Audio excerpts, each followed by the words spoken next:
आप देख रहे हैं आजाद बोल इंडिया का हेडलाइंस शो। आज है 20 अप्रैल 2025। मैं हूं आदिल खान आजाद। दुनिया के सबसे बड़े अखबारों और पोर्टल से चुनी गई कुछ बड़ी खबरों को आपके सामने रखेंगे जिन्होंने आज सुर्खियां बटोरी।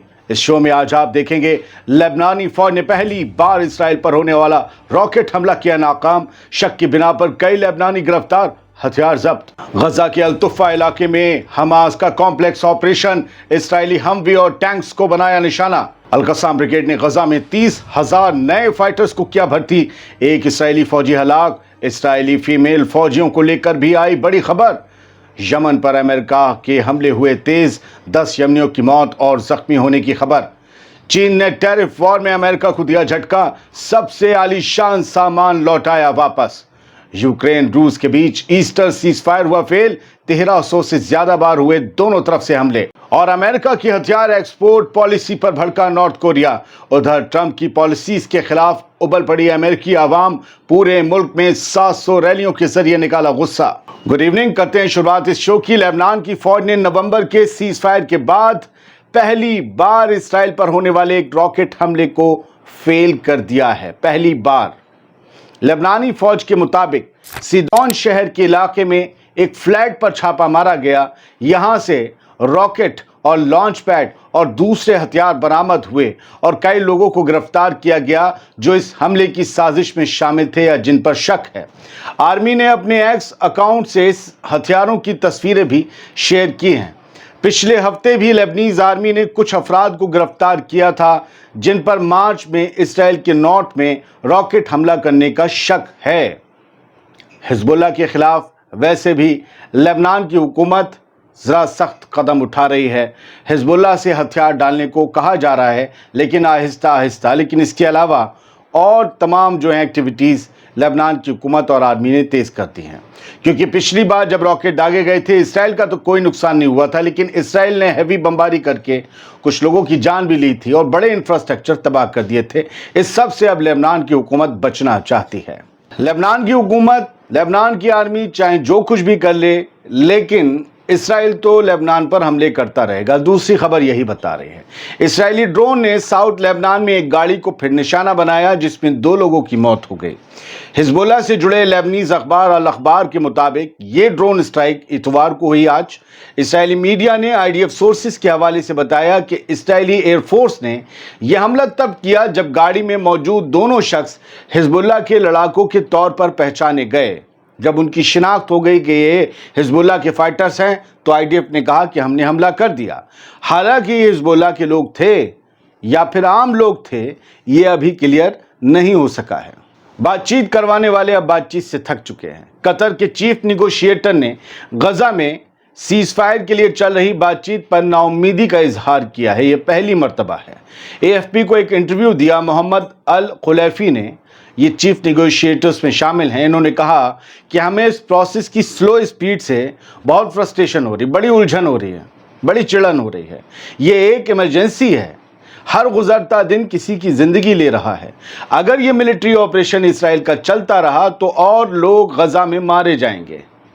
उन्होंने कहा कि इसराइल के दोबारा स्ट्राइक शुरू करने के बाद से कोई डील फाइनलाइज नहीं हो सकी और नए राउंड की बातचीत भी बिना किसी एग्रीमेंट के ही खत्म हो गई है। लिहाजा अब फ्रस्ट्रेशन बढ़ रही है। बढ़ते हैं आगे, कुछ अहम खबरें हैं। अल-कस्साम ब्रिगेड जो कि हमास की आर्म विंग है या मिलिट्री विंग है, उसने आज सुबह गजा के ईस्ट में तुफ़ा एरिया में एक कॉम्प्लेक्स ऑपरेशन की जिम्मेदारी ली है। इस अखबार की खबर को आप पढ़ लीजिए।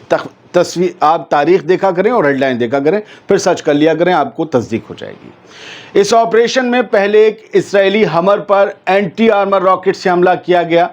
जब इसराइली रेस्क्यू फोर्स साइट पर पहुंची उन्हें बचाने या लेने, तो एक एक्सप्लोजिव डिवाइस से धमाका किया गया जिससे और ज़्यादा नुकसान हो गया, ये खबर कहती है।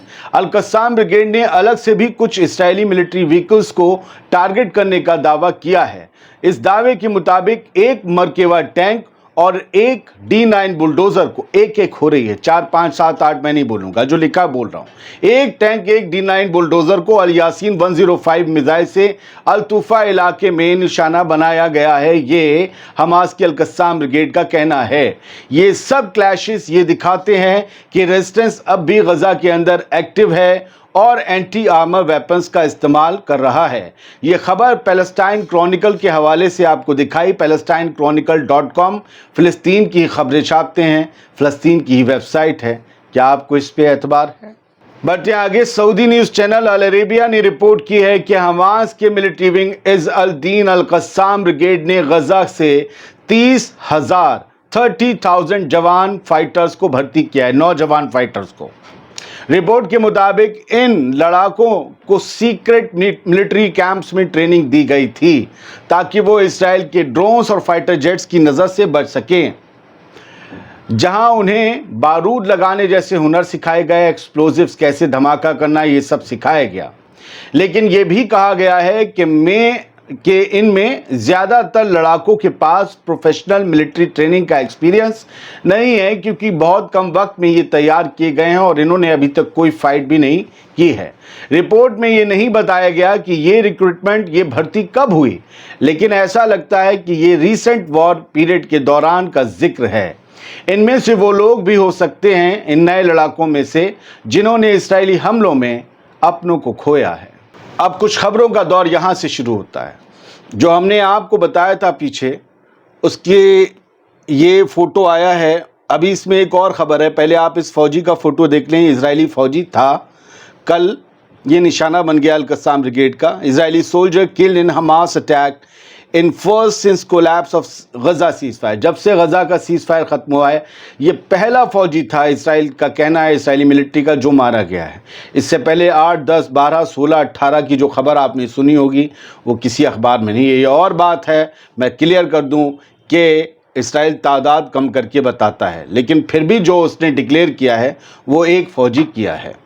आप सोचिए कि अगर वहाँ ज़्यादा ताबूत होते तो भी गुस्सा उबल पड़ता। हज़ारों लोग तो हर रोज़ इसराइल में सड़कों पर बेंजामिन नेतन्याहू और IDF के ख़िलाफ़ उतरते ही हैं।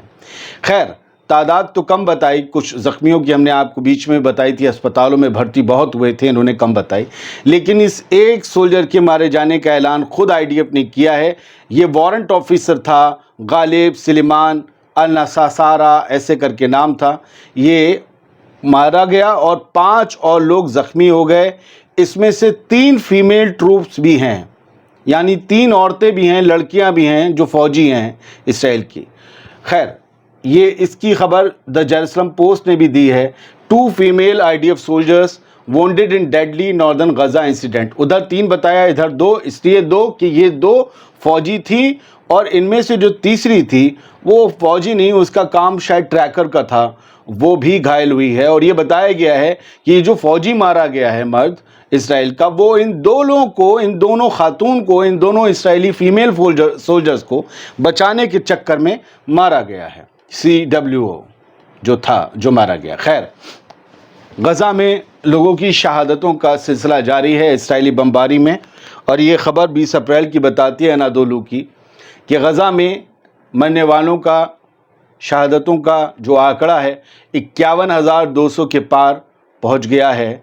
इसराइल की लगातार जेनोसाइडल वॉर जब कंटिन्यू है, 1,16,800 लोग ज़ख्मी हुए हैं 7 अक्टूबर 2023 से अब तक। अनादोलू की हेडलाइन बायलाइन, और ये गज़ा की हेल्थ मिनिस्ट्री के बिना पर इन्होंने बताया है। बढ़ते हैं आगे सर, यमन पर कल रात और शहर में आज सुबह तक ये बताया गया, शहर तक, कि अमेरिका ने ज़बरदस्त तरीके से हमले किए, बहुत जगह बमबारी की। और हुथीज़ के कंट्रोल वाली जो अल मसीरा वेबसाइट है और चैनल भी है उनका, उन्होंने, अल मसीरा ने ये बताया है कि इन अमरीकी हमलों में कम से कम 10 सिविलियन मारे गए या ज़ख्मी हुए। किल एंड इंजर ये मुश्तरका बताते हैं, मारे गए और ज़ख्मी हुए 10 सिविलियंस। और ख़ाली ये सना का आंकड़ा है, बहुत जगह बर्बादी हुई है। ये और बात है कि उन्होंने भी वापस हमले किए, ये उन्होंने, हाउथीज़ ने दावा किया। खैर, ट्रंप के जो टैरिफ वॉर चल रहा है चाइना के साथ, उसमें एक बड़ा मूव आज देखने को मिला। हमने 3-4 दिन पहले आपको खबर दिखाई थी कि ट्रंप ने खुद क्लेम किया है कि चाइना ने बोइंग के साथ की गई डील, अरबों रुपए की डील तोड़ दी है इन नए सैंक्शंस के बाद। क्योंकि चाइना को जो माल पहले, मान लीजिए जहाज़ जो था मान लो 100 करोड़ का पड़ रहा था, तो ट्रंप के टैरिफ लगाने के बाद वो 245 करोड़ का पड़ने लगा। 145% टैरिफ लगाने के बाद तो शी जिनपिंग ने कहा कि हम नहीं खेलेंगे। تو انہوں نے اب ہوا کیا, اسی سلسلے میں ٹرمپ کے ٹیرف وار کا جو شکار ہے وہ چین ہے, اور باقی سب کی تو ہولڈ کر دی, سب کے ٹیرف کا کہ چلو 90 دن کے لیے سسپینڈ کر رہے ہیں, چائنا پر لگا کے رکھے ہیں. تو امریکہ کا, ٹرمپ کا اس وقت مین دشمن چائنا ہے. بوئنگ جیٹ پہنچا چائنا, بوئنگ کمپنی امریکہ کی نا, بوئنگ جیٹ پہنچا, چائنا نے ریسیو کرنے سے ہی منع کر دیا, بوئنگ جیٹ واپس لوٹ گیا ٹرمپ کے پاس. کیا بتاؤ ہم کیا کریں, اس نے تو ڈیل کینسل کر دی. 737 میکس جیٹ ایئر کرافٹ تھا, یہ آیا تھا ڈیلیور ہونے کے لیے, چائنا کا نہیں, ہمیں نہیں چاہیے, جاؤ واپس. یوکرین اور روس کے بیچ, روس نے کل ولادیمیر پوتن نے ایک طرفہ سیز فائر کر دیا تھا ایسٹر کے لیے 30 گھنٹوں کا, 24 یا 30 گھنٹوں کا, اور اس کے بعد ہوا کیا, رات بھر حملے چلتے رہے, آج دن بھر حملے چلتے رہے, سیز فائر ہوا ہی نہیں روس اور یوکرین کے درمیان. تو کیو انڈیپینڈنٹ یوکرین کا اخبار ہے, انہوں نے کہا ہے کہ multiple Russian ceasefire violations reported from front line during Easter ceasefire. Zelensky نے کہا کہ مطلب کئی رشین سیز فائر ہوئے, سیز فائر کو توڑا ہے کئی بار رشیا نے اور حملے کیے ہیں, جبکہ ایسٹر سیز فائر کا اس نے اعلان کر دیا. تو ہم نے کہا رشیا نے کیا کہا وہ بھی سنیں, RT دیکھ لیجئے. اب رشیا ٹوڈے, رشیا نے جو آگڑا دیا وہ تو بہت بڑا ہے کہ ایسٹر ٹروس کے دوران, ایسٹر کا جو ولادیمیر پوتن نے سیز فائر گھوشت کیا تھا کل شام, اس کے دوران 1300 سے زیادہ بار وائلیشن کیا یوکرین نے, یعنی 1300 سے زیادہ بار کل میں حملے کیے یوکرین نے روس پر. یہ ministry of defence of Russia کا کہنا ہے. اب وہ ڈرون سے کیے, میزائل سے کیے, اس کی ایک پوری مطلب جو ہے کلاسیفائڈ انفارمیشن ہے, اسے کیا پڑھیں. North Korea, Kim Jong Un والا نارتھ کوریا, وہ بھڑک گیا ہے امریکہ پر ایک بار پھر سے. نارتھ کوریا نے ڈونلڈ ٹرمپ کا جو وہ فیصلہ ہے ہتھیاروں کا ایکسپورٹ جو ہے اور زیادہ آسان بنانے کا, اس کو جو ہے خارج کرتے ہوئے کہا ہے کہ اس سے ہتھیاروں کی ہوڑ بڑھے گی, جنگیں اور زیادہ ہونے لگیں گی. جب آپ اتنی آسانی سے ہتھیار لوگوں کے ہاتھوں میں اور ممالک کے ہاتھوں میں پہنچانے لگیں گے تو پھر کیا ہوگا. آپ امن کی بات کرتے ہیں اور آپ ہتھیاروں کے ایکسپورٹ کو آسان بنا رہے ہیں. امریکہ کی آرم سیل جو ہے وہ major mean of supporting realization of aggressive foreign policy. یہ پیونگ یانگ جو نارتھ کوریا کی راجدھانی یعنی ان کی حکومت کم جونگ ان والی, انہوں نے کہا کہ جو پالیسی ہے US کا آرم سیل جو ہے ہتھیاروں کا جو بزنس ہے وہ سیدھا ایک عکس ہے امریکہ کی اگریسو فارن پالیسی کا. کسی بھی ملک کی جب فارن پالیسی کو گالی دینی ہوتی ہے تو اس کی ملک کی پالیسی کو اگریسو فارن پالیسی کہہ دیا جاتا ہے. For the United States arm sale is not merely a money making space to meet monetary desire but also a major means of supporting the realization of aggressive foreign policy. مطلب foreign policy جب aggressive کہلاتی ہے تو دوسرے ملک اپنے لیے خطرے محسوس کرتے ہیں. یہی کہنے کی کوشش نارتھ کوریا کی ہے کہ صرف پیسہ کمانے کا ان کا ذریعہ نہیں ہے بلکہ یہ ان کی اگریسو فارن پالیسی کا حصہ ہے. نیشن وائڈ ریلیز ہوئی ہیں کل امریکہ میں, نیشن وائڈ ریلیز ہوئی ہیں, اور ہمارا کل اور ان کے کل کے مطلب ہمارا آج لگ بھی جاتا ہے نا, تو ان کا ہمارے مطلب یوں سمجھ لو ہمارے دوپہر 12 تک 1 تک ان کا کل چل رہا ہوتا ہے. تو وہاں 700 جگہ ریلیز بلائی گئی تھیں ڈونلڈ ٹرمپ کی حکومت کے خلاف, ان کی پالیسیز کے خلاف, اور اس میں فریڈم آف اسپیچ سے لے کر امیگریشن جو ان کی پالیسی ہے, کہا جا رہا ہے لوگوں کو نکالا جا رہا ہے, اپنے باشندوں کی آواز دبائی جا رہی ہے, بہت الزامات لگائے گئے اور یہ کہا گیا کہ ایک طریقے سے حکومت ہم پر جبر کر رہی ہے. اور فیڈرل جاب کٹس جو ہوئے ہیں وہ بھی from immigration to civil liberties and federal job cuts, یہ سارے لوگ جو ہے سڑکوں پر اتر آئے. ان سب مدوں کو لے کر 700 ڈیمانسٹریشن بلائے گئے تھے, پلان کیے گئے تھے. ان میں سے کتنے ہوئے نہیں پتہ, لیکن زیادہ تر ہر شہر میں امریکہ کے ہوئے ہیں. ایڈوکیسی گروپ ہے 50501, اس نے ڈیمانسٹریشنز بلائے تھے ٹرمپ کی حکومت کے خلاف. سیریا میں پہلا شپ گیہوں لے کر پہنچا ہے لتاکیا پورٹ پر جب سے پچھلی بشر الاسد کی حکومت گری ہے. یہ لتاکیا پورٹ کے نظارے ہیں اور بڑے شپ, کارگو شپ یہ گیہوں لے کر آئے ہیں. اب اس سے جو ہے تھوڑی سی زندگی سیریا کے لوگوں کی آسان ہوگی. بہت بہت شکریہ. آج دنیا بھر کی خبریں نہیں آئے گا, ہم ساتوں دن خبر دیتے ہیں. ایڈیٹر صاحب بھی ہم سے کہتے ہیں, ویڈیو ایڈیٹر ہمارے دونوں کے, بھائی چھٹی دے دیجئے, اور بھی کام ہوتے ہیں. اب بتائیے, اب رات ہو گئی, اب کیسے جائیں گے کہاں, لیکن پھر بھی آج دنیا بھر کی خبریں نہیں آئے گا, تو معذرت, سنڈے کو چھٹی. Thank you very much. خوش رہیے, سلامت رہیے.